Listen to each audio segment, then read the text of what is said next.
Como sabem, já fizemos várias conversas com a Prof. Marta, mas hoje é diferente.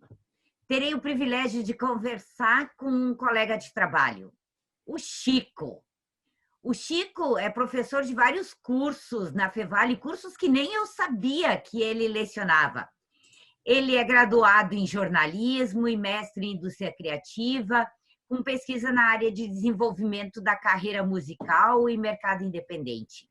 Ele tem cara de moleque, mas já tem mais de 15 anos de experiência no mercado de audiovisual e música, Tem? Não sabia. especialmente em TV e cinema. É documentarista, compositor de trilhas sonoras para o cinema e audiovisual. Inclusive, depois eu quero perguntar, porque eu vi que tu ganhaste prêmios com isso também. Que riqueza de currículo para a história da indústria criativa, né? Chico, obrigada por ter aceito conversar comigo. Vai ser muito legal. Obrigado, prof. Eu que agradeço o convite. Fiquei bastante feliz pelo convite, na verdade. Poder bater um papo a respeito de indústria criativa, a respeito do que quiser, né? Indústria criativa, a gente pode ficar horas falando aqui, né? E mesmo porque agora a gente não se encontra nem em corredor, né? Então, pois é, o nosso corredor é isso aqui, né? Mudou o nosso corredor. Então, todas as entrevistas eu começo com a mesma pergunta. Como é que tu ficaste sabendo sobre o mestrado de indústria criativa e como foi a tua entrada no mestrado? Então, a minha entrada no mestrado foi quase, não vou dizer que foi repentina, porque eu me preparei assim por um ano mais ou menos para entrar, para ter um mínimo de produção científica e tal, para poder participar da seleção com mais segurança. Mas eu me formei em 2008 na graduação e eu sempre quis fazer mestrado. Minha família, eu tenho uma família de muitos professores, sempre quis ser professor. Sempre admirei assim a profissão, sempre quis ir para a área e tal. Tem um professor tem um primo que é professor universitário, tem uma galera na família assim que foi para a área acadêmica, mestrado, doutorado, enfim. Minha mãe é professora, minha Dinda, minha tia era professora, minha avó era professora, e aí então assim, acho que foi vindo assim a questão do exemplo, assim, eu sempre quis dar aula. E eu sempre dei aula particular de instrumento musical, etc, assim, e sempre fazendo os bicos e coisa e tal. Sempre gostei muito do negócio de ensinar. Mas aí me formei em 2008 em jornalismo e decidi que eu não ia fazer o mestrado já na sequência. Foi uma decisão, assim, consciente, porque eu acreditava e eu ainda acredito, na verdade, que era muito importante eu ter mais experiência no mercado antes de eu ensinar alguma coisa no âmbito da academia, no âmbito do ensino superior.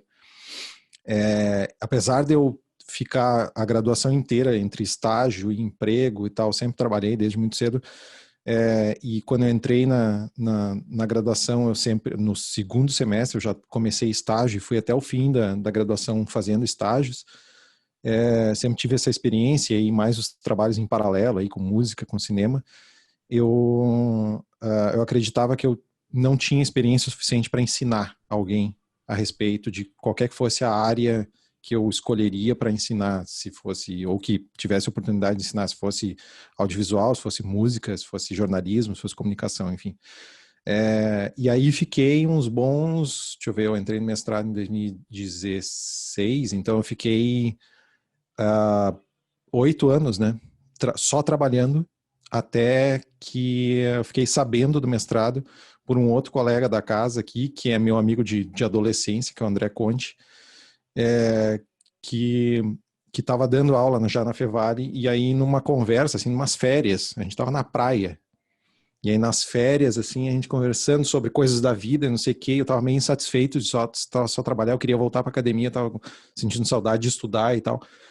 E aí ele comentou, cara, tem um mestrado super novo e tal, tá recém na segunda turma, acho que estava na segunda turma ainda, eu sou da terceira turma. Eu acho que estava na segunda turma quando ele falou, ou estava indo da primeira para a segunda turma, não me lembro bem agora. E aí, um mestrado super novo, mestrado profissional, então, e é bem numa área bastante híbrida, que é uma coisa interdisciplinar, eu acho que tu vai curtir, tu tem esse perfil e tal. Na verdade, a conversa era entre ele, eu e o Roberto Coutinho, que também é formado na indústria criativa. Nós todos somos amigos de infância, assim, e tivemos banda juntos, tal, trabalhamos juntos até hoje com coisas de audiovisual, cinema e tal.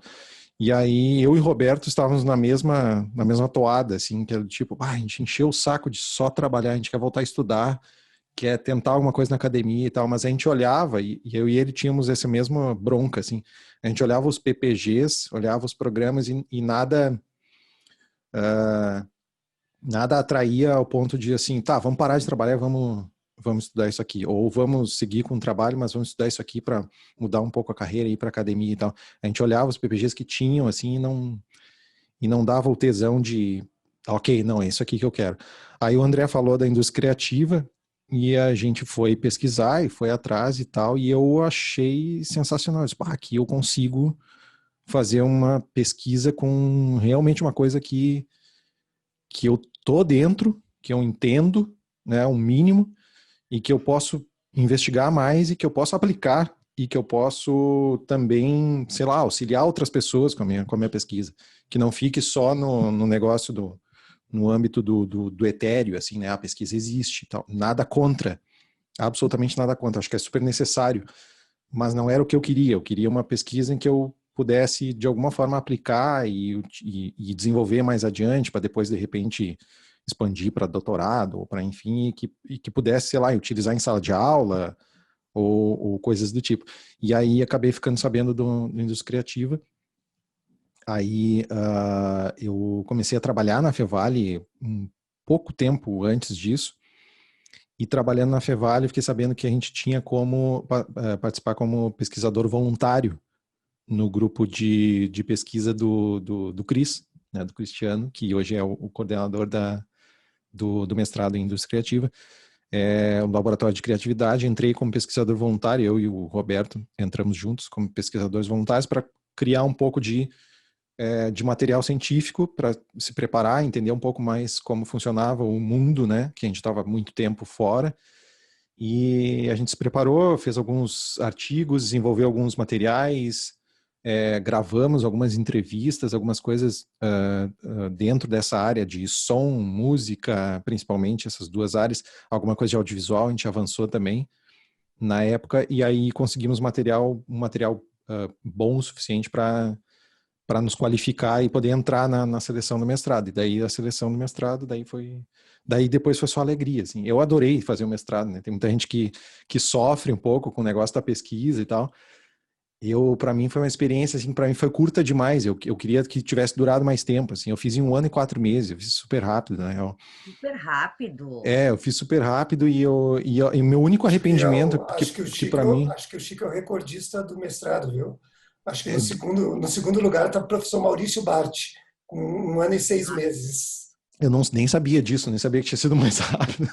Mas é o meu único arrependimento, assim, digamos assim, é que eu não fiquei mais tempo fazendo, assim, porque eu adorei a experiência, apesar de no final da experiência ter tido algumas coisas pessoais, assim, que influenciaram, assim, que eu acabei terminando um pouco rápido, até em função disso, assim, meu sogro faleceu 2 semanas antes de eu apresentar na banca e tal. Logo depois a minha esposa descobriu que ela estava grávida, e aí, quer dizer, na minha banca ela já estava grávida, a gente só não sabia. E aí, então eu digo que a minha filha acompanhou a minha banca, né? Ela estava lá. Mas enfim, foi um período um pouquinho conturbado, assim, bastante conturbado ali aquele último mês, mas apesar disso, a maioria das lembranças que eu tenho no mestrado são maravilhosas, assim, das aulas, de toda a experiência de troca. Algumas das melhores aulas que eu já tive, assim, na vida foram realmente no mestrado. Então foi sensacional, assim, essa foi a trajetória até eu entrar, assim, né? Aí, claro, tem umas motivações, né? O que me levou a entrar no mestrado, o que me levou à pesquisa, a própria pesquisa e tal, mas a entrada no mestrado foi assim que eu fiquei sabendo. Eu vejo aí um baita candidato a doutorado. É o meu sonho, né? Meu sonho. O nosso país não está facilitando, na verdade. A nossa situação atual, assim, não está facilitando muito.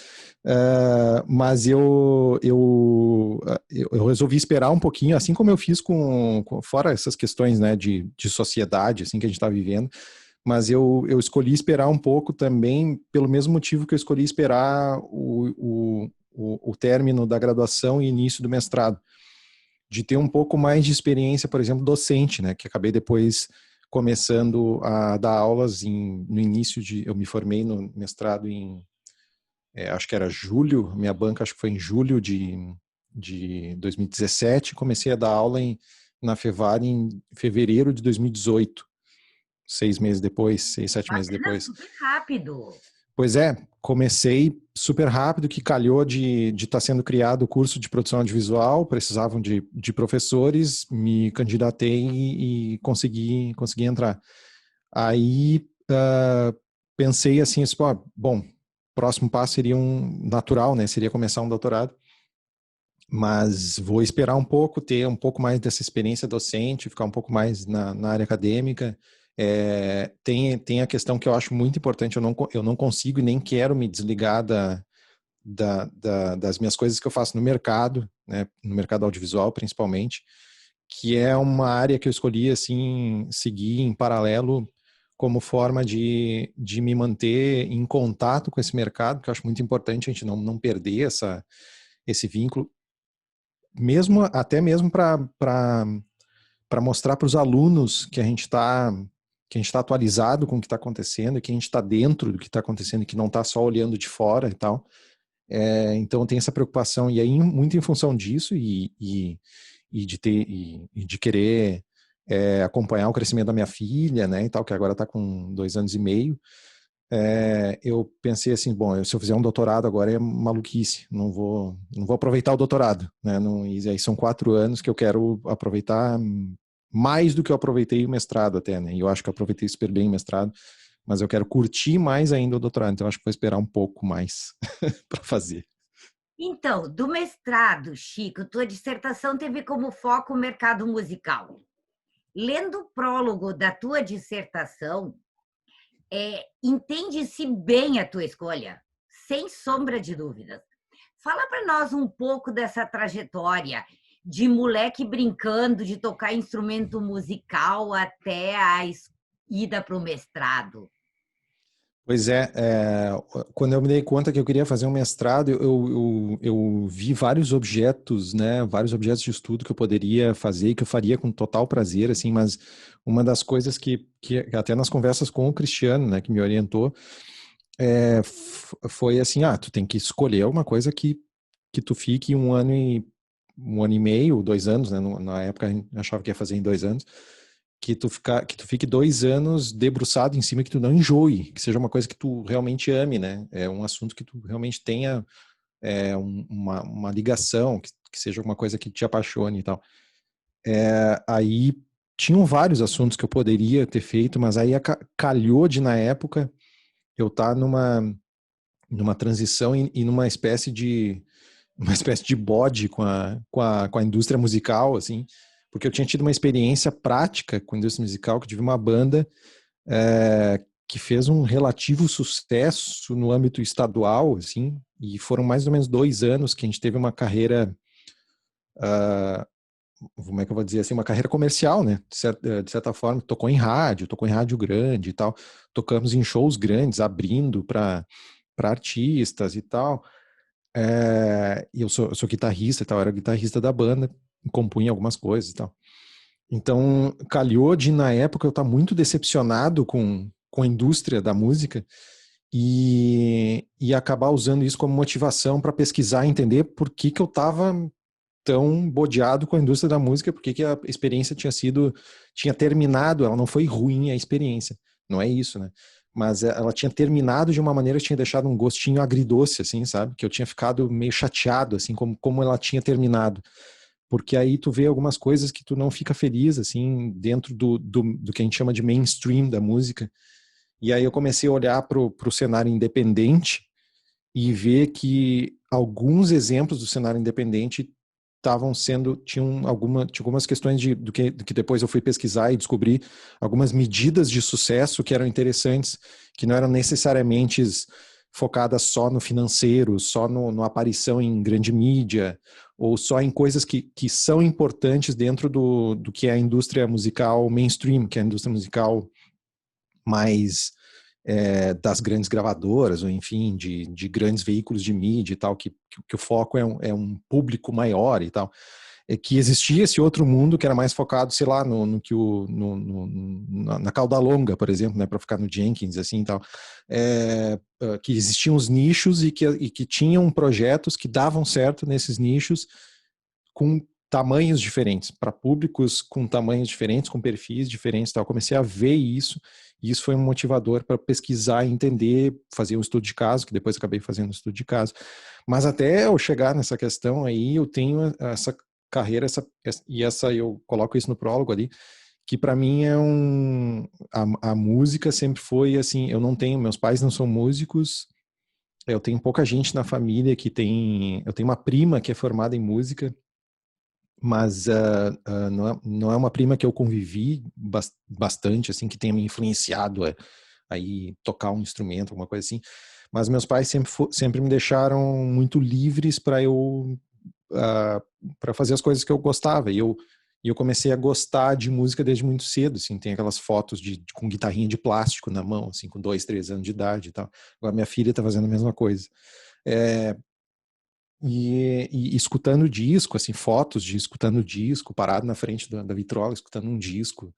E aí os discos, claro, né, os gostos dos meus pais foram passando, depois os gostos dos amigos vão né, e aí o negócio de tocar um instrumento depois foi natural. Com 13 anos eu comecei a tocar violão, depois com 15 guitarra, e aí eu sou um viciado em estudar, eu sempre estudei muito, muito, muito, muito, do instrumento mesmo. Do instrumento, depois de música como um todo e tal, e comecei a compor, na brincadeira de ter uma banda, comecei a compor, e aí tu começa a compor, eu comecei a me interessar no ofício mesmo, de trabalhar com música e de trabalhar com dentro desse âmbito musical, comecei a descobrir que tinha um monte de coisa, que não era só ter banda, e aí acabei caindo, assim, resumidamente, né, isso que eu tô dizendo, né, tem um monte de coisa, mas acabei caindo, assim, com 18 para 19 anos, uns amigos começaram a fazer filmes, aquela coisa assim, tinha uma câmera, vamos começar a fazer filme e tal, fazer um curta, não sei o quê. Tá bom, eu faço a trilha sonora, é o que eu sei fazer, né, eu faço a trilha sonora.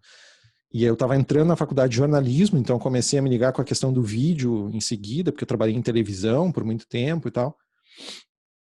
E aí fui ligando uma coisa na outra, daqui a pouco eu estava compondo trilha sonora. A questão da composição de trilha sonora eu faço até hoje, fiz uma há pouco tempo ainda, continuo fazendo com frequência, acho que na verdade tem aumentado a frequência até aos poucos. Essa trajetória foi me levando, toda essa trajetória foi me levando a querer entender um pouco mais de como funciona todo esse ecossistema, né? Que aí depois se descobriu, né? Eu descobri, na verdade, né? Na minha cabeça, assim, beleza, isso aqui funciona como um ecossistema, né? Tem coisas que são interligadas, uma coisa depende da outra, esse organismo aqui depende disso aqui para sobreviver, e se não tiver isso aqui em equilíbrio com esse, não vai acontecer tal fenômeno, e por aí vai. A gente começa a fazer essas ligações, assim, aos poucos, e o que me ajudou muito na pesquisa, de ter uma certa clareza nessas coisas, e pelo menos uma certa clareza de onde procurar as respostas, ou as perguntas, né, era ter vivido muito disso. Então, ter vivido muitas dessas questões na prática e ter visto de muito perto e ter entrada nesse mundo, assim. Por isso eu me senti muito à vontade em ir para esse objeto de pesquisa, assim. Eu poderia ter ido tanto para esse quanto para algo dentro da música no audiovisual, que seria também uma experiência muito muito próxima do que eu tenho até hoje, do que eu tinha na época. Aí acabei optando por esse, não lembro bem por que eu optei exatamente por esse, mas eu acho que era uma questão que me incomodava mais na época, justamente o que eu coloco ali no prólogo, era essa questão que tem realmente um problema aqui. Tem um problema e isso aconteceu comigo, eu quero saber por que acontece e por que não acontece com esses caras aqui, acabei pegando essa banda Jingle Bells como estudo de caso. E a que conclusão que tu chegaste? Pois então, eu cheguei a algumas conclusões, mas acho que a principal enfim, resumindo assim, né, a Jingle Bells é uma banda, assim, falando do estudo de caso, né, é uma banda independente, mas mas aí acabei descobrindo que existem certas medidas diferentes de independência que são ou mais próximas de um formato que tem a gestão mesmo e ferramentas de gestão tradicionais, assim, que a gente estuda, né, no mestrado, né, tem toda uma linha que estuda isso e que foi muito útil para mim também conhecer um pouco mais, que tem bandas que são mais próximas disso, mesmo dentro de uma carreira independente, ou seja, elas fazem essa gestão, elas têm esse conhecimento de gestão, de planilha, de financeiro, de contato com produtora de show, com contato com promoter, com não sei o quê, com material de divulgação, com arte do não sei o quê, com colocar a música no Spotify, com etc, etc, etc. E bandas que não têm nada disso. E aí eu acabei descobrindo que dentro do mundo independente, as bandas que não têm absolutamente nada disso, elas tendem a buscar esse conhecimento para si, para poder manter sua carreira independente. E aí o independente, acabei descobrindo que o independente mesmo era uma independência artística, que era eles poderem ter o controle, era o caso da Jingle Bells, né, de várias outras, mas da Jingle Bells aqui especialmente, poderem ter o controle artístico da sua obra, ou seja, não ter ninguém dizendo que era um grande problema que todo mundo enxergava com o mainstream, com as grandes gravadoras, que eram pessoas de fora da banda ou do círculo da banda ditando o que eles deveriam fazer como artistas, né? Então eles escolhiam ter esse conhecimento para eles, esse conhecimento de gestão e de questões mais de carreira mesmo, gerir a própria carreira para não deixar isso na mão de gente de fora do círculo e que pudesse interferir na arte deles. Né? Então, assim, resumindo, o que interessava para eles era manter a arte mais intacta possível para poder passar uma mensagem, para poder se expressar da maneira que eles achavam mais verdadeira, e ainda assim manter isso como algo sustentável financeiramente, e manter isso como uma carreira sustentável, né? Então, eles acabam, para mim, o que foi legal de descobrir é que existe um mundo, existe um universo aí dentro da área da música no Rio Grande do Sul. Teria que ser investigado isso no restante do país e em outros exemplos no mundo, mas existem vários indícios de que sim. Existem vários focos de artistas, de profissionais dentro da área que conseguem fazer isso de uma forma sustentável, fazer isso que eles fazem de uma forma sustentável, em formatos sustentáveis e que servem como sucesso para eles. E que não necessariamente o sucesso é aparecer no Domingão do Faustão, que foi um dos exemplos que surgiu aqui. O que é sucesso? É o Domingão do Faustão ou tu fazer a tua música como tu quer fazer e conseguir sustentar disso e ter um público fiel e não sei o quê? E tal. Pô, para nós é essa segunda opção. De repente, para outros é o Domingão do Faustão, mas aí são medidas diferentes. É aceitar também que existem essas medidas diferentes, mas que se tu não quer abrir mão de uma visão artística e tal, existe essa possibilidade. Tu só tem que formatar o teu olhar de uma maneira um pouco diferente e ir atrás das ferramentas adequadas. Né? Então, foi algumas das conclusões que eu cheguei, mas eu acho que principalmente essa, assim. Chico, sabe que ainda dentro da dissertação, eu acho que uma das maiores dificuldades dos alunos sempre é na metodologia. O que eu vou fazer na metodologia? Bom, que recursos, que técnicas que eu vou utilizar? E eu vi que na tua, tu usa um mapa de associação de ideias. Pensando nessa turma toda que está no mestrado, explica para nós o que é isso e como se faz. Pois bem, o mapa de associação de ideias eu descobri de uma maneira bem curiosa, assim, na verdade, porque eu acho que o problema que quase todo mundo tem, eu tive também. Eu disse, qual é a metodologia que eu vou utilizar para colocar de forma científica isso aqui que eu estou descobrindo empiricamente, né? Porque, na verdade, muita coisa eu tinha do empírico, da minha experiência, de conversas, de pré-entrevistas, mas que não estavam estruturadas da maneira adequada, eram conversas que eu tinha registrado e não sei o quê. Algumas eu coloquei até na dissertação ali, uma que eu chamo de pré-entrevistas ali e tal, mas que ajudaram bastante, assim. E aí, conversando, e eu conversei com o Cris sobre algumas coisas, a gente chegou no Mohan, mas aí o Mohan não dava conta de uma coisa que eu precisava, que era categorizar algumas coisas. Eu precisava categorizar algumas coisas que eram o que eu estava chamando de medidas de independência, né? Que eu comecei a chamar de medidas de independência.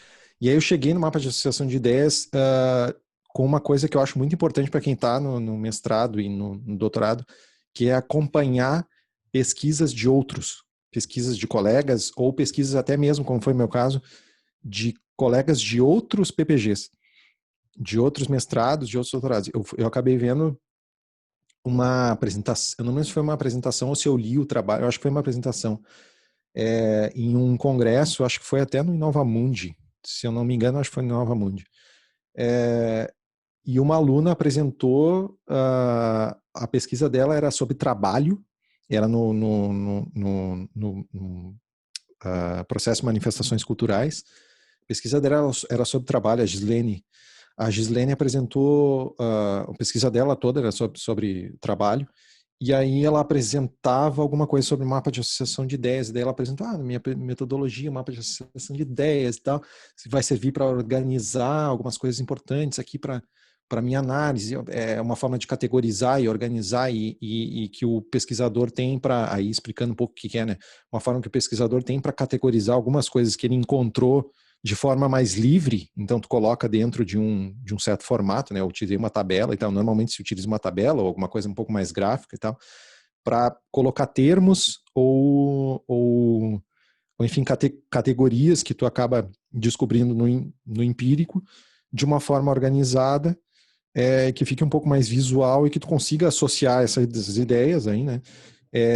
Ligando elas e utilizando elas de uma forma que vai te auxiliar no restante da tua análise depois. Na verdade, é uma maneira de colocar os termos que tu encontrou e coisas que são importantes para a tua análise, coisas que são parâmetros importantes para a tua análise, de colocar isso organizadamente em tabelas ou em mapas, de uma forma em que, quando tu começar a tua análise, tu consiga voltar para elas e que, segundo meu mapa de associação de ideias, isso aqui é um dos termos que eu encontrei e o cara acabou de falar exatamente esse termo, que é uma coisa muito importante para ele lá na entrevista. Então, beleza, segundo o mapa de associação de ideias, uma das coisas importantes que eu tinha encontrado aqui, das medidas de independência, está aqui, ó. O cara falou exatamente isso, traz para lá, segundo fulano, não sei o que, papapá, daí Spink, né, eu acho que que é a autora que criou a história do mapa de associação de ideias. E aí eu vi isso na apresentação da Gislene, e eu pensei, aí, ó, me salvou, tá aqui o mapa de associação de ideias, isso aqui é a maneira mais prática que eu tenho para colocar na minha pesquisa uma maneira que depois a banca vai, ou quem quer que vá ler depois, que entenda como que eu estou fazendo essa análise depois das entrevistas, que fica uma coisa menos solta, porque é uma tendência que eu estava, uma tendência que acontece, não sei se acontece com todo mundo, mas que estava acontecendo comigo, era assim, eu estava super empolgado com as entrevistas que eu ia fazer, com a maneira como eu ia conversar com os caras. Eu fui para o estúdio com eles 2 dias e conversei bastante com eles e tal. Fiz uma observação não participante e tal. E aí eu pensei assim, mas eu vou fazer uma entrevista semi-estruturada, mas como é que eu vou utilizar isso depois na análise se eu não tenho os parâmetros bem delineados e tal? E aí o mapa de associação de ideias me ajudou a delinear melhor os parâmetros e até a focar mais as minhas perguntas. Então foi uma maneira bem interessante. Nessas horas que a gente dá mais valor para a metodologia, né? Porque assim, tu fica sempre pensando assim, a metodologia, vou fazer a pesquisa, ponto, né? Eu vou perguntar pro cara, eu vou não sei o quê. Não, se eu seguir essa metodologia... Senão tu sofre na análise depois. Eu ia sofrer muito na análise, eu ia me embananar na análise, eu ia não ia saber como recortar, o que deixar de fora, porque tu acaba deixando coisas de fora, tu faz alguns recortes e tal. Eu não ia saber como fazer isso, eu não ia saber eu talvez nem aproveitasse tanto das entrevistas como eu aproveitei, se eu não tivesse esse mapa previamente. E ele ajudou a organizar muito as minhas ideias, inclusive as coisas, inclusive as ligações que eu estava fazendo, que é uma coisa importante, né, de como tu está fazendo o levantamento teórico ali, pré-análise, né, mas de como é importante fazer essas ligações e descobrir autores que falam a mesma coisa de jeitos diferentes, mas que estão, de alguma forma, concordando e tu acaba tirando conclusões disso, ou estão contrapondo e dessa contraposição tu tira alguma coisa também, enfim. O mapa foi muito importante para isso, assim, bastante importante. Eu gostei muito de ler sobre isso. Em algumas bancas que eu participo com o Norberto, nós temos falado sobre isso. Não adianta botar os autores de metodologia científica se e tu não usa eles, né? rígido, trancado em alguma coisa como se fosse disciplinar para um mestrado que é interdisciplinar. Exato. E que precisa abrir espaço para outras metodologias diferentes e que às vezes não estão nos livros tradicionais de metodologia. Então, achei bárbaro quando eu li ali. Então, super importante isso de abrir horizontes para outras metodologias que não as tradicionais. Né? Parar de ficar tão engessado. E quando eu li, eu achei que era um espaço e que deveríamos divulgar isso também nessas conversas.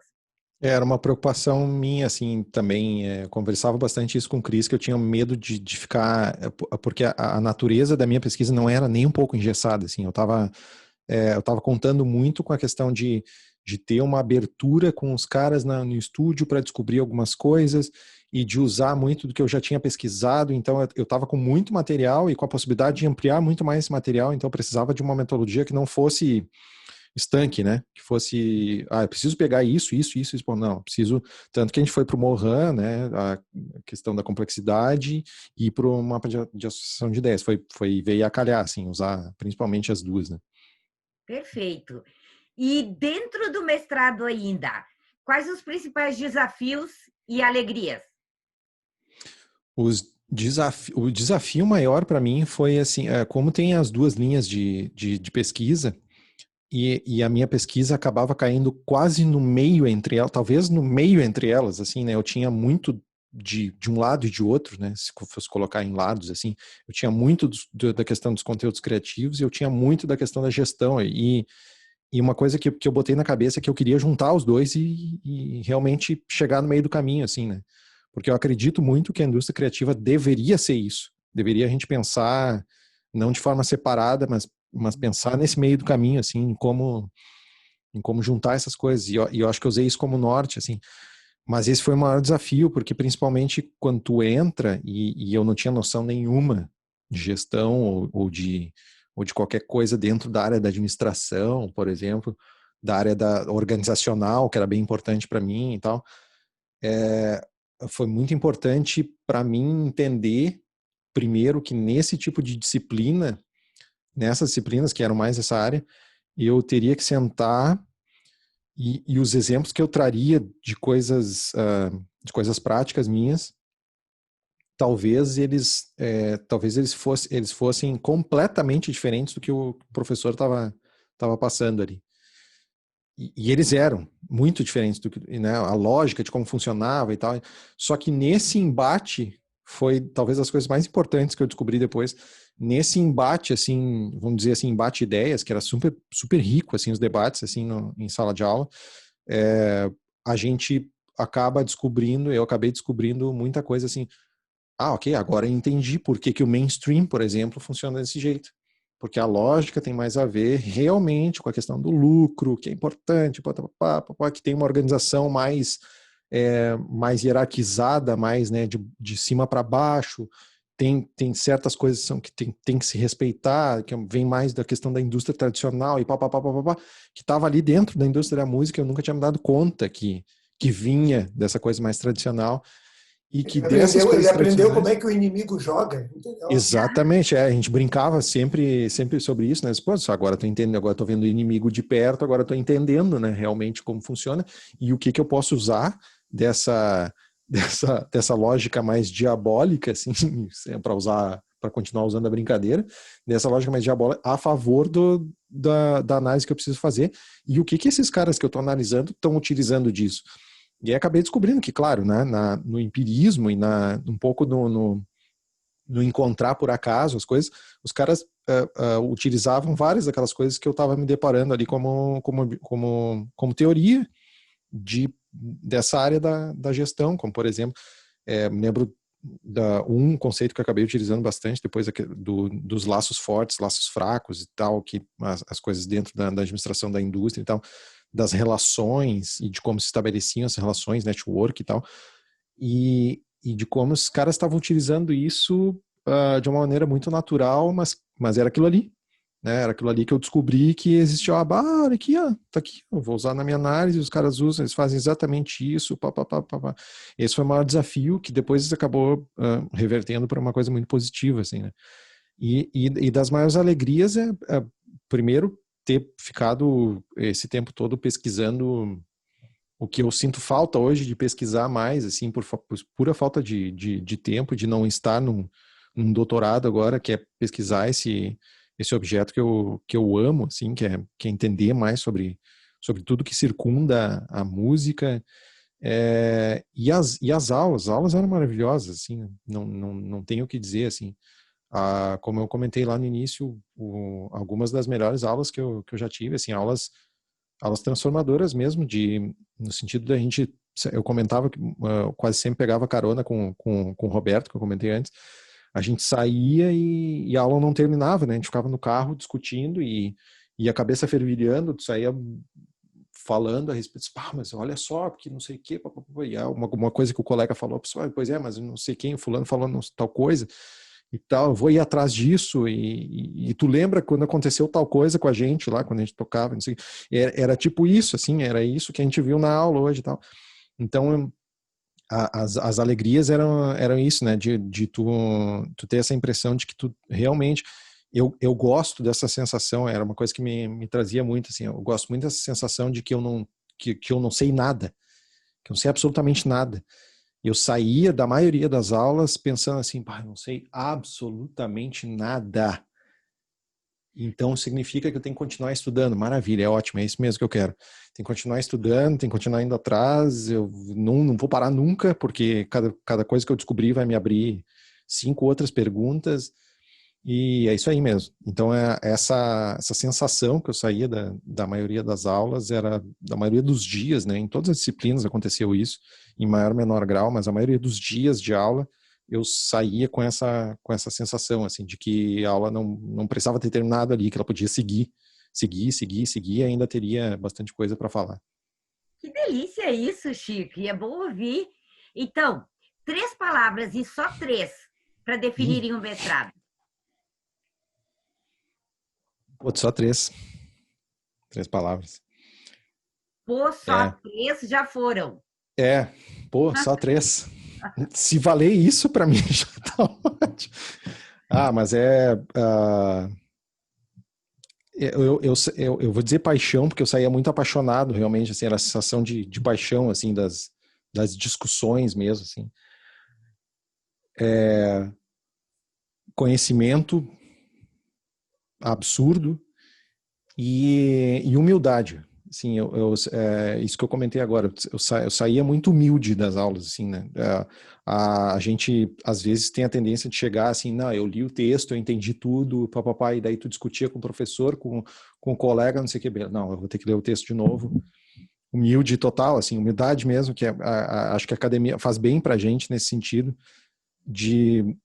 ok, eu vou ter que baixar a cabeça e ler esse parágrafo 5 vezes, não tem jeito, né? Vou ler isso aqui 5 vezes, vou sublinhar, vou ler em voz alta para ver se eu entendi, vou ler essa frase aqui, quando chegar no final, talvez eu não tenha entendido o que está lá no início, vou ler de novo, e então, assim, humildade para entender que a gente não entende nada, e que a gente só tem que buscar esse entendimento cada vez mais. E aprender sempre, né, Chico? Mesmo enquanto professores, nós, com certeza. Isso, né? Com certeza, até essa experiência que a gente está passando agora, né, do isolamento e tal, foi bom nesse sentido. Eu estava comentando com a minha esposa esses dias sobre isso, de que claro que tem esse monte de problema que surgiu e que ainda precisa ser resolvido em função do isolamento, mas essas outras coisas que surgiram que para a gente ver que dá para fazer um monte de coisa que a gente não imaginava que dava, né? Como, por exemplo, ter aula online de uma forma bacana, fazer essas conversas como a gente está fazendo agora de uma forma bacana, sabe? Atividades que a gente não imaginaria que daria para fazer desse jeito, né? Chico, tu me deste abertura agora para ir para o lado pessoal, né? Pode falar. Falei com a minha esposa, então, agora que tu me deu, eu descobri que tu é cercado de meninas. Sim, Quem só é? mulheres. Hã? Só mulheres na minha vida. Só. Eu percebi. Quem é? Cibele, Filó e Malu. É, Olha essa da bagunça todas as manhãs na tua casa. pois é, é que de manhã a Sibeli, minha esposa, né, ela atende, ela é quiropraxista, ela atende de manhã, eu fico com a Malu, que não pode ir para a escolinha, né, por motivos óbvios, eu fico com ela de manhã, eu já ficava com ela de manhã antes, ela ia para a escolinha só meio turno, e aí de manhã eu digo assim, eu tenho as vantagens e desvantagens, né? Eu trabalho de noite, majoritariamente, por dar aula de noite, né? Então, mas esse é o horário que a minha filha está dormindo já, né? 7h30, 8 horas, ela vai dormir e tal, eu estou dando aula. Então, maravilha. Então, eu consigo, de manhã, fazer toda a bagunça que tem que fazer com ela, ser pai, assim, por completo, assim, de manhã em casa e aproveitar o máximo de tempo que eu posso com ela e com a nossa cadelinha, que é a Filó, né? Porque aí ela chama de mana, é a mana dela. Aí as duas ficam bagunçando, eu fico ali brincando com ela, jogando uma bola, jogando um jogo, assistindo um desenho, enfim, tudo que faz parte da bagunça ali, né? Isso é Passeando ser na pai frente de de casa, verdade, assim. né? Isso é ser pai de verdade, é curtir cada momento. Eu não posso reclamar, assim, mesmo antes da pandemia, assim, sempre quis ter esse tempo, né? Sempre pensei, assim, que era muito importante eu ter esse tempo diário com ela, assim, de não negligenciar isso em nenhum momento. E até, como eu comentei antes, assim, um dos motivos de eu não estar fazendo doutorado agora é esse também. Acho essencial, assim, principalmente nessa primeira fase da vida dela. Bom, queria te perguntar outra coisa. Agora, tu que está no centro dessa coisa do mercado e tal, agora sem shows, como está o mercado independente para os músicos?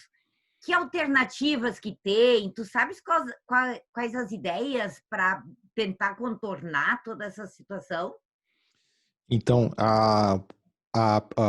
durante o mestrado, né, a gente descobrindo assim um pouco mais sobre a indústria criativa e tal, a gente descobre que essas funções mais próximas das artes mesmo, né, como música, literatura, dança, teatro, enfim, próprio audiovisual, né, que tem o cinema, ou que junta muitas dessas coisas, né, o audiovisual, eles estão nesse núcleo, né, da indústria criativa, que é esse núcleo mais duro da indústria criativa, né, no core, assim, e tal, que são essas áreas mais ligadas às artes mesmo.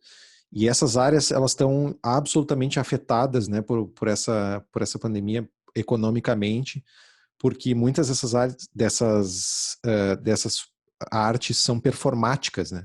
E performance é a última coisa que vai poder ser liberada de uma forma segura, né? Agora a gente já está vendo em outros países aí algumas iniciativas, como shows com distanciamento controlado, etc., coisas assim, mas muito em fase de testes ainda. Então, assim, isso é uma coisa que acaba batendo, assim, que a gente tem descoberto em conversas e até mesmo nessa pesquisa que está em andamento aí, que o Cris está capitaneando, que a falta de políticas públicas para, aí falando especificamente da música, mas posso colocar aqui o audiovisual também, porque tenho bastante proximidade com o audiovisual para dizer isso. O audiovisual um pouco menos, porque já existia uma mobilização maior do próprio setor, mais organização e tal, para forçar um trabalho em cima de políticas públicas para o setor, mas a música está incrivelmente afetada, assim, e provável, e não se vê, por enquanto, não se vê, pelo menos do poder público, um plano de saída para a situação, assim, o que é bem preocupante. É muito preocupante ver, assim, Eu tenho, aí falando de coisas práticas, né? Eu tenho muitos amigos da música, eu já vi vários mesmo, não estou exagerando, vários começando a vender suas coisas, assim, começando a vender instrumento de trabalho, né? Começando a vender instrumento e tal, para mais adiante, quando puder recuperar, ir atrás de novo e voltar ao ofício. Mas já teve gente que, ok, eu vou ter que dar um tempo na música, não tem jeito, eu vou ter que fazer outra coisa. Alguns que estavam um pouco mais preparados para isso e que não dependem tanto da performance, porque aí tem essas categorias, né? Então, tem os músicos que estão muito em cima das performances, e a questão das lives, por exemplo, ainda dentro desse mercado independente, principalmente, depende muito da questão da vaquinha, da contribuição via um crowdfunding, alguma coisa do tipo. Só que a gente não consegue descolar esse mercado da música do mercado geral, né? Da conjuntura econômica geral. Então, muita gente está sem grana e não tem nem como contribuir com um artista que gosta, né? Então, assim, para manter aquele cara fazendo o que ele faz como ofício e tal. Isso acontece, assim, muito. Então, tem muita gente que não está conseguindo, que está indo para outras áreas, isso tem acontecido, mas isso, infelizmente, era uma coisa que era meio prevista já no início. Quanto mais tempo demorar para passar, mais vai acontecer, não tem muito jeito. É meio triste, mas é isso. Mas assim, sendo bem realista, né? E tem a outra parte que não depende tanto da performance e que está conseguindo, seja com trabalho autoral, através de direitos autorais, né? Arrecadação por direitos autorais, execução pública de seus trabalhos, a música para audiovisual, isso acontece muito, né? De tu ter feito trilha para um filme, para um programa de TV, etc. E esse material está sendo exibido, né? E aí tu recebe pelas exibições. E isso se tem uma coisa que funciona dentro do mundo da música e que funciona relativamente bem, é isso, a questão de distribuição. Se tu for organizado o suficiente, tu consegue, né? Tu consegue receber pelas tuas execuções. O ECAD é uma coisa que funciona realmente no Brasil. Tem pouca estrutura, mas funciona. Realmente, poderia funcionar mais e melhor se tivesse mais estrutura, mas realmente funciona. Então tem muita gente que está conseguindo sobreviver e conseguindo se manter, ou até mesmo mudando um pouco o foco da performance para isso, aos poucos, em função de não necessitar do contato, por exemplo, né? De poder fazer o teu trabalho e colocar em algum audiovisual, por exemplo, ou em algum espetáculo agora não, né? Mas enfim, em algo que necessite música, né? Publicidade, enfim, e conseguir tirar algum sustento disso, né? Então, quem está nessa área ainda consegue tirar alguma coisa, quem não tá com muito mais dificuldades. E por enquanto ainda tem pouca perspectiva. Infelizmente ainda tem pouca perspectiva, não se tem muito plano assim. Eu sei que eu entro nesse papo e eu fico um pouco, de certa forma, ideológico assim, mas eu não consigo, porque a gente está dentro e a gente está vendo o que está acontecendo assim. E eu acho muito triste o que tem acontecido com a classe artística, com boa parte da classe artística, sem um apoio adequado, sabe? E não tem acontecido um apoio adequado como a gente vê para outros setores, como a gente tem visto para outros setores, assim. Então a situação não é fácil, assim. Agora, também é admirável, por outro lado, o que alguns músicos têm visto, alguns músicos conseguir fazer com quase nada, né? Porque aí vem da natureza um pouco do músico, do artista, né? De conseguir tirar alguma coisa de onde não tem absolutamente quase nada, né? Poucas e pequenas iniciativas que vão pulando aqui e ali, né? Por exemplo, eu tenho um amigo que começou a fazer música por encomenda para datas especiais, por exemplo, tá? Então, assim, por exemplo, exato. Então, assim, ele tem o cara descobriu lá, ele é compositor de mão cheia, assim, é um cara super criativo, realmente, assim, ele tem facilidade mesmo com o negócio, e ele está oferecendo assim um serviço de ok, pá, tu tem aniversário de alguém, tu quer dar uma música de presente, eu vou fazer uma música para a pessoa. Tu vai dar uma música de presente para alguém. E o cara vai lá e faz a música. E aí tu vai escutar as músicas são ótimas, contam, sei lá, a vida da pessoa, ou fazem alguma brincadeira com a pessoa, ou sei lá, o cara achou uma coisa para fazer, assim, e para tirar um sustento fazendo uma coisa fazendo o que ele gosta, sem deixar de ser músico, né, sem deixar de ser profissional da música nesse momento, assim. Esse é um exemplo que eu me lembro, assim, mas tem várias dessas pequenas coisas que vão surgindo. O que falta ainda, eu acho que é uma mobilização para não é nenhuma mobilização da classe, porque a classe está se mobilizando, né?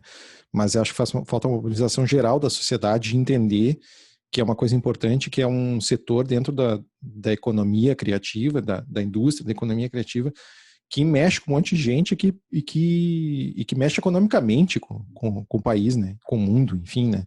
Que tem sua importância não só cultural, essencialmente cultural, mas também uma importância econômica, né? Não é uma coisa dissociada da outra, né? Falando nisso tudo, tu me disseste que tu estás participando com o Cris nessa pesquisa do Covid. Sim. Em que área que tu tá fazendo? O que tu fizeste? Já tem algum resultado para contar para nós em primeira mão aí? Eu foquei nessa área da música, que é onde eu tenho mais contatos. E o que a gente tem feito, assim, quem está trabalhando nessas sub-áreas aí, o que a gente tem feito foi desenvolvido um questionário, né? E aí um grupo de trabalho bem grande aí de pessoas, de voluntários, mestrandos, pessoas já formadas, doutores e tal, mestres, doutores e mestrandos. Acho que também, se não me engano, também alguns não mestrandos, também graduandos. Enfim, um grupo bem diverso, assim. E feito esse questionário, cada uma das áreas recebe um questionário, que é um questionário bem extenso, mas para entender, a gente está tentando mapear qual é a situação atual do setor, no caso da música, né? Qual é a situação atual do setor, quais são as perspectivas, exatamente o que tu me perguntou aqui, na verdade, né? É o que a gente está tentando entender com o pessoal do setor. O que a gente tem enfrentado dificuldade com isso é que acho que até em função da própria situação do setor, a mobilização para responder e para participar da pesquisa não tem sido muito grande até agora. Mas os resultados que chegaram até agora têm vindo um pouco nesse sentido do que eu falei, assim, até o que eu falei até um pouco em cima do que se vê dos resultados das respostas, né? De gente que diminuiu muito seus rendimentos, de pessoas que estão tendo que dividir seu tempo fazendo outra coisa, ou de pessoas que até estão deixando de fazer para voltar futuramente a fazer. Tem vindo mais coisas nesse sentido, assim. E esse mapeamento ele é muito importante, assim, que ele seja feito, porque a gente tem visto, né, várias iniciativas de mapeamento em cada um dos setores. Tem visto lá no cinema, tem alguma entidade que está fazendo algum questionário para tentar entender melhor dos seus associados e tal, ou daquele núcleo específico. O teatro está fazendo alguma coisa, a música está fazendo outra coisa, através da associação tal e tal.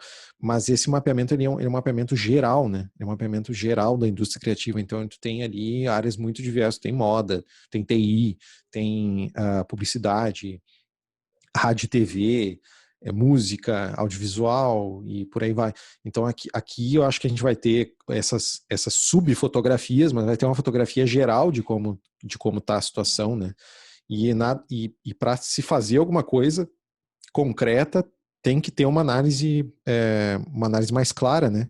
Uma foto um pouco mais clara de como está o momento, né? Eu acho que na verdade, assim, arrisco dizer que é um movimento, de certa forma, histórico, assim, que está sendo feito, e me deixa muito feliz, assim, participar disso, apesar que eu participo um pouco menos que eu gostaria, pelo tempo mesmo, mas fico bastante feliz de estar no meio disso, porque talvez seja um dos mapeamentos mais completos que já foram feitos para a área. Aqui no Rio Grande do Sul, eu tenho certeza, sim, absoluta, que nunca foi feito algo tão amplo. Claro que vai demorar para a gente vai demorar um pouco mais até do que a gente gostaria para a gente ter um número suficiente de pessoas de respondentes, para ter uma noção melhor realmente do que está acontecendo. Mas só da iniciativa estar sendo feita, de estar chegando o resultado aos poucos e a gente conseguir transformar isso em ciência, né, que é bem importante, através de método, etc., para mim já é uma grande coisa. Assim. Acho que estamos indo para uma coisa interessante. Eu concordo contigo. Acho que pelo menos eu não ouvi falar de outra iniciativa como essa. E conversando com os alunos, com o pessoal que tem participado, é bonito de ver a empolgação deles com o projeto. Uhum. Que é algo assim que mexeu com a galera, não só dos mestrandos, mas dos mestres. Então, o pessoal que já concluiu e segue trabalhando, né? E aí, da tua turma do mestrado, tu gostaria de mandar algum recado para eles? Que eu tenho saudade de muitos deles, na verdade, que muita gente acaba perdendo contato, assim, né? Acaba não vendo depois, e que eu sinto muita falta realmente das aulas, assim, de estar junto com o pessoal e até das discussões mais acaloradas, assim, né? Que são importantes, as discussões mais acaloradas a respeito de algum assunto, assim, e tal. Eu sinto muita falta disso, assim. Gostaria que a gente tivesse oportunidade de novo, de se juntar em algum momento para conversar e até para saber como é que estão, se continuaram fazendo suas pesquisas, alguns continuaram na área, outros eu sei que não estão pesquisando atualmente e tal. Então, tem bastante curiosidade, sim, tem de ver como é que está o pessoal, assim. E, por fim, então, entrou uma galera nova aí no mestrado esse semestre de novo, e já estamos conversando sobre a próxima entrada de final de ano. O que tu diria para eles? Que conselho, se é que dá para dar um conselho? Um conselho, pelo menos, dá para dar, né? Que é de tentar não transformar o mestrado, que às vezes acontece, né? Tinha alguns colegas que tinham um pouco isso, e acho que deve ser normal, de tentar não transformar o mestrado num fardo, porque não é um fardo. Não é um fardo e não precisa ser um fardo. Assim, tem que ser uma coisa legal, né? Para se fazer. Eu acho que isso mudou um pouco também desde de que eu me formei, desde que eu defendia, desde que eu apresentei a dissertação até agora. Acho que isso mudou um pouco também, assim, pelo que eu vejo das turmas que entraram depois. O pessoal já entra um pouco mais leve, né, ou com um pouco menos dessa impressão de que, ai meu Deus, eu tenho a dissertação lá no final, como é que eu vou fazer isso e tal. Tem um pouco menos disso, mas se for ficar um conselho, seja isso, assim, não precisa entrar, né, não tem necessidade de entrar com esse fardo, com esse peso nas costas, assim, meu Deus, eu tenho que fazer uma dissertação depois, eu vou ter um ano para fazer uma dissertação, o que eu vou escrever em um ano? Porque tem muito um pouco desse medo, né, quando a gente entra. Eu até não tive isso, assim, eu achava às vezes até estranho ver o pessoal falando, mas não tem necessidade realmente disso. Mas, Não é Chico, porque... eu acho que isso existe quando tu não faz aquilo que tu gosta.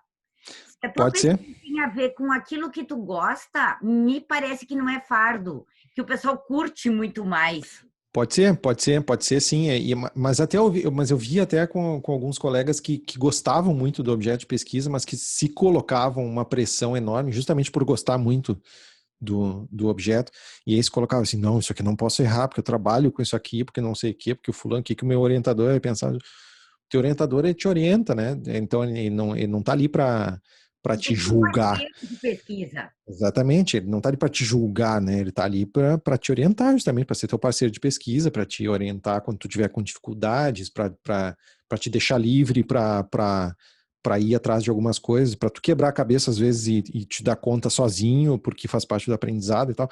Mas às vezes rolava um pouco essa pressão, assim, e eu realmente não acho que precise. Acho que pode ser uma coisa bem tranquila. Por isso que eu sinto falta, por isso que eu lamento ter feito só 1 ano e 4 meses, porque eu queria ter feito esses outros 6 meses que faltaram, assim, esses outros 8 meses, desculpa, que faltaram para fechar os 2 anos, assim, gostaria de ter feito. Então, como professor, orientador, eu vasculho Lattes também, tá? Ah, tá. Eu vi que tu já orientaste alguns TCs, tu leva nessa linha Sim. também, ó, sou teu parceiro de pesquisa? Ou como é que tu conduz na graduação? Pois é, na graduação, acho que depende muito do aluno, mas eu descobri que eu acabei desenvolvendo um perfil, que eu acho que é o meu perfil de sala de aula também, dando aula, que é tentar guiar o aluno, mas não. Eu nunca vou ser o professor que vai chegar na frente do aluno e vai dizer assim, ó, o mapa de associação de ideias é tal coisa, ponto. Eu nunca vou ser esse professor. Então, eu tento fazer minhas orientações, se for o caso no TCC, ou mesmo como orientando os alunos em sala de aula, mais guiando as coisas, né? Eu acho que até uma tendência meio geral isso, né? Da educação hoje como um todo, do professor sair do pedestal, né? Que ele sempre esteve, ou que esteve na maioria do tempo, e talvez isso tenha a ver um pouco com a minha... Eu tenho 35 anos, os alunos têm 19, 20, então são 15 anos de diferença, e tal, não tem tanta diferença assim, então talvez tenha um pouco a ver com isso. Eu prefiro não falar da diferença de idade entre professor e aluno. Esse é uma temática que... Não é. Não, mas é que aí também tem a questão da gente, e aí o teu exemplo é legal, da gente, da gente ter isso aqui, né, próximo e entender como funciona ali aquela gurizada que está ali na nossa frente, né. O professor hoje não tem como ser como alguns dos meus professores e alguns dos teus devem ter sido, de ter essa categorização de não, ok, eu sou mestre, eu sou doutor, eu vou dizer isso, essa é a lei, e tá aqui em pedra, ok? Aceita aqui, Ai, e era Chico, isso, né? tem muito disso na academia ainda. Ainda tem muito, Tá né? brigando Infelizmente. para quebrar essa coisa, mas tem. E a gente é privilegiado de estar na indústria criativa, porque, na verdade, na indústria criativa, a primeira coisa que a gente tenta fazer, na verdade, eu acho, em todas as pesquisas e na maneira como a gente se relaciona ali no próprio mestrado, né, é de não ter isso, né? Porque eu me lembro do próprio Cristiano falando em várias vezes, assim, no final de uma aula, assim, eu não sabia tal coisa, que legal o exemplo que tu trouxe, não sei o que, ou sabe, numa outra aula lá, com o Norberto, ou sei lá, com a Margarete, ou com a Vânia, ou com qualquer um dos professores, que bacana, tu tem alguma leitura a respeito? Pô, quando é que um professor vai me pedir uma leitura a respeito de um assunto que ele acha que ele não entende que eu entendo, sabe? Eu Então vou a trazer gente é um pouco privilegiado disso, né? uma das três palavras que tu trouxeste, humildade. Faz Isso, diferença. isso veio, isso teve muito, assim, sabe? Teve muito. Eu tento levar isso para a sala de aula também, assim, eu acho que tomara que os alunos percebam isso, acho que eles percebem, assim, pela maneira até como eles se relacionam comigo, assim, tem essa liberdade mesmo de trazer, olha só o que eu estava lendo aqui, olha que legal. Eu já peguei livro que o aluno me disse, olha só, descobri isso aqui na Amazon lá e tem tradução em português. Eu disse, vou tentar botar na bibliografia da disciplina, que legal, ótimo, maravilha, passa para cá e tal. Já tento fazer isso, sabe? Então, acho que tem muito disso, assim, e é uma coisa que eu acho que é um pouco natural da descritiva. Acho que como área, assim, a gente é um pouco privilegiado nesse sentido, porque eu até vejo, eu não conheço, não tenho muito contato com professores de outras áreas, a não ser tenho contato, né, conheço e tal, mas não o suficiente para saber como é, assim, mas me lembro dos meus colegas, meus amigos que faziam outras graduações e de como já era diferente, e eu me formei em 2008, de como já era diferente antes. Imagino como ainda tem essa diferença agora, assim, de outros tipos de graduações que não estejam dentro dessa área e tal, como são coisas um pouco mais tradicionais e que tem ainda um pouco dessa, né, não digo que não tem aqui na indústria criativa, né, a gente não pode imaginar que é perfeito, mas que tem menos, né, eu digo isso para os meus alunos, por exemplo, eu dou uma disciplina de direção no audiovisual, eu digo para eles assim, eu tenho um dos trabalhos que eu proponho em todo semestre, que é um trabalho que eu adoro passar para eles, que é fazer eles fazerem um seminário avançado a respeito de um diretor. Então eles se juntam em duplas e eles têm que pesquisar um diretor. Mas tem que pesquisar, assim, o que tu está fazendo comigo aqui, onde é que tu nasceu, quais são as tuas motivações e tal, com o que ele encontrar, do jeito que ele conseguir, assim, no Google, num livro, ou falando com o cara, se for alguém próximo e tal. Mas por quê? Porque a gente tem que entender que o ofício de direção dentro do audiovisual leva em conta a bagagem da pessoa, as motivações, né, as coisas do que é importante para aquela pessoa com visão de vida, quais são as questões que tocam ela, por que ela escolhe aqueles roteiros para dirigir e tal. E aí eu digo muito isso para eles, assim, vocês vão ter que assistir filmes nessa disciplina. Vejam bem, pessoal, estou pedindo para vocês assistirem um filme por semana, tá? Eu não estou pedindo para vocês, com perdão, né, com os colegas do direito, eu não estou pedindo para vocês decorarem lei. Eu estou pedindo para vocês assistirem um filme por semana. Olha que legal que eu sou, olha que legal que vai ser essa disciplina. Olha que bacana, eu estou pedindo para vocês assistirem filme, mas assim, ó, assistam como se vocês estivessem aprendendo o que é a Constituição, como os caras fazem lá no direito, que eles se debruçam no negócio, daí, né, aí tá, saindo da brincadeira, assim, mas por que os caras fazem isso lá nessas graduações mais tradicionais? Eles se debruçam em cima de um livro de 1000 páginas, né, no Vademecum e tal, mas assim, ó, os caras decoram, mas eles entendem o que significa aquele juridiquês. E eles têm que se dedicar àquele negócio. Então, assim, vocês vão assistir os filmes, as séries, as coisas assim, fazendo isso agora, entendeu? Mas vocês vão assistir filmes e séries, vão ler os livros, né, claro, de audiovisual, etc. Assim, mas eu tô pedindo para vocês assistirem com esse olhar, então. E aí a galera ri da minha cara, assim, né? Que massa, né? A gente tá nessa disciplina aqui, o professor pede pra gente assistir filme. Eu disse, é isso aí mesmo. Mas tem que assistir desse jeito, pra gente poder discutir em alto nível depois, assim. E tem sido muito legal, assim, o pessoal tem trazido coisas muito maduras, né? Daí, sim, aquela coisa, né? Inverte a sala de aula, o aluno apresenta, a gente debate e tal. Tem sido muito bacana. Eu ia dizer, o Chico tá, Desculpa. o Chico tá querendo bater o recorde. Ele bateu o recorde do mestrando mais rápido e agora quer a entrevista mais longa. Puts. Eu mesmo ia dizer para ele que já tinha extrapolado o tempo e muito, mas é que a conversa tá tão gostosa que eu não quero parar. Que bom. Mas que bom. o Cris faz isso quando é hora de parar e eu não paro, que deveria, ele se mete e avisa a gente. Chico, super legal conversar contigo, brigadão, sensacional, e que a gente possa se encontrar muito nos corredores da Fevale, trocar muita figurinha, aprender um com o outro. Pô, que legal, eu agradeço de novo o convite. Agora eu me lembrei de uma coisa que eu me arrependo, assim, da época do mestrado, porque eu vi um trechinho de uma aula tua uma vez, Marta, e eu pensei assim, putz, eu devia ter feito a disciplina da Marta. E essa foi uma coisa que eu não fiz no mestrado, que eu podia ter feito. Eu vi um trechinho de uma aula, eu entrei no final de uma aula, assim, eu vi, aqui, olha, tô perdendo uma aula boa aí. Cris, ele fechou com chave de ouro essa entrevista. Sabe que o Cris, ele corta as partes que os alunos falam sobre as minhas aulas. Vai ter que botar essa. Agora vai ter que botar. De novo, obrigada, Cris. Está extrapolando aqui nosso horário.